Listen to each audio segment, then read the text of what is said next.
پتہ ہے اپنی مرضی سے جینے کا ایک مطلب اور بھی بنتا ہے، اوکے، یا پھر فریڈم کا ایک مطلب اور بھی ہوتا ہے، وہ یہ کہ اپنے اندر موجود تمام تر وسائل اور خوبیوں کو مکمل طور پر استعمال کرنا۔ جب کوئی آپ کو کنٹرول کر رہا ہوتا ہے نا، تو آپ کی صلاحیتیں ختم ہو جاتی ہیں، دب کر رہ جاتی ہیں، ابھر کر باہر نہیں آ سکتی۔ آپ اور آپ کا معاشرہ ان صلاحیتوں سے کوئی فائدہ نہیں اٹھا سکتا۔ اپنی ذات کو اور پھر اپنے معاشرے کو آپ ان صلاحیتوں سے فائدہ پہنچائیں جو آپ کے اندر ہے۔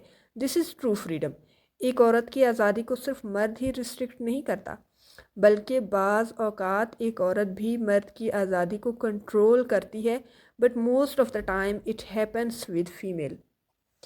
تو جب بھی آپ اپنے لائف پارٹنر کو سلیکٹ کر رہی ہوں، just enquire one thing more deeply, is he free in his decision making process?